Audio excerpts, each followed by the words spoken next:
US President Joe Biden has threatened to stop weapons and artillery shells to Israel if it attacks Rafah in southern Gaza.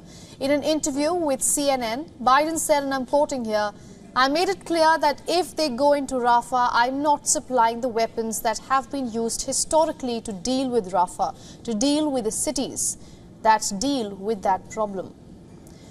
The warning to stop supply of weapons and artillery shells came after the US paused a shipment of American bombs to Israel, as Israeli Prime Minister Benjamin Netanyahu seemed adamant on invasion of Rafah, where Palestinian civilians are currently sheltering.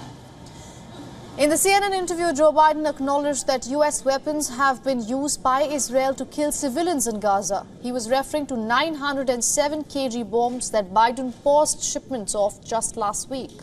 The shipment halted by the US reportedly consists of 1,800 joint direct attack munition of 907 kilograms category and 1,700 Mark 82 bombs of the 226 kg category.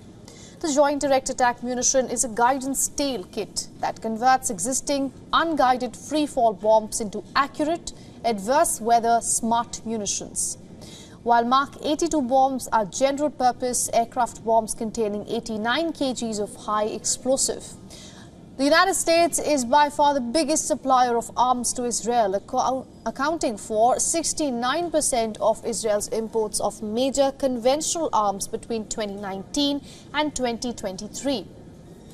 The US provides Israel with $3.8 billion annual military aid under a 10-year agreement, which allow its ally to maintain qualitative military edge over neighboring countries. So far, Joe Biden had resisted stopping the weapons supply, but after Israeli Prime Minister Benjamin Netanyahu defied Biden's appeals to spare Rafah, the US president publicly warned the country. However, Biden also said in the CNN interview that the US would continue to provide defensive weapons to Israel, including for its Iron Dome air defense system.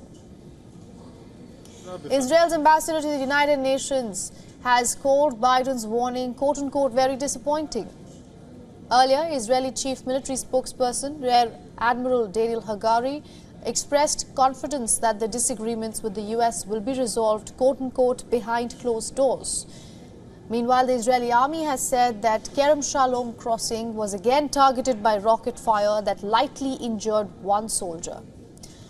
The crossing has been key to Gaza aid operations. This after the Israeli army said that it reopened the Kerem Shalom crossing after closing it for 3 days, following a Hamas rocket attack just on Sunday that killed at least 4 Israeli soldiers. Even after Biden's warning, heavy shelling by Israel was reported in Rafah.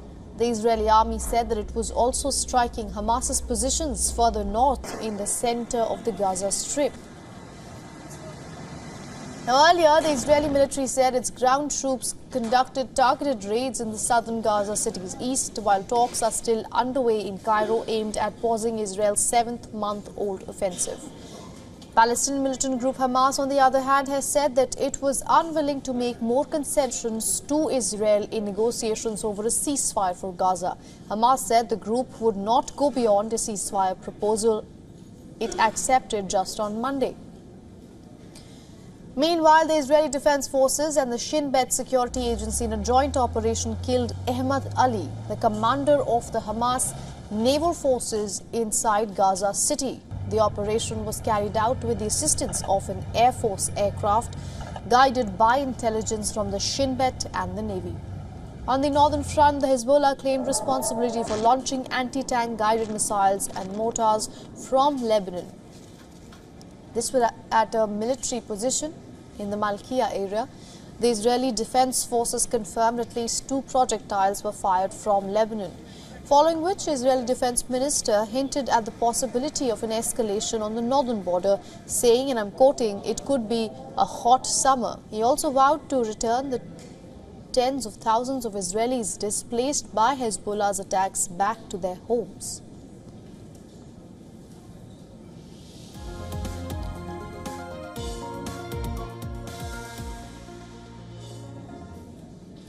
Now we spoke to Dr. Avner Cohen. He is a professor of non-proliferation and terrorism studies at the Middlebury Institute of International Studies at Monterey.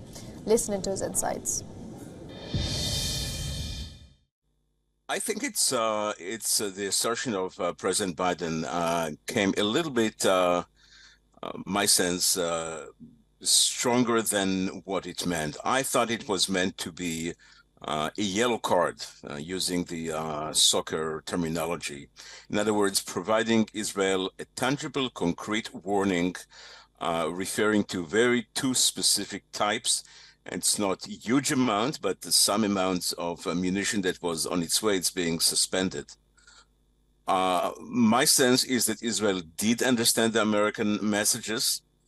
As of now, Israel is engaged in a very limited operation around the crossing, the Rafah crossing, which is the border junction between Palestine, between the Gaza Strip and Egypt, which is about 2.5 or 3 kilometers from Rafah, the town, the city, and Israel has not yet moved to the city at this point.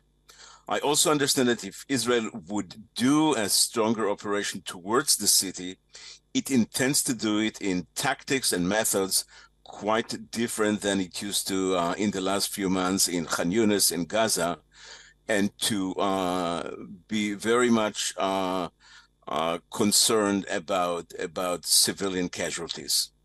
So I think that the American messages have been absorbed, understood, and to a large extent internalized in a quiet way by the Israeli military and political leaders. For all the latest news, download the WION app and subscribe to our YouTube channel.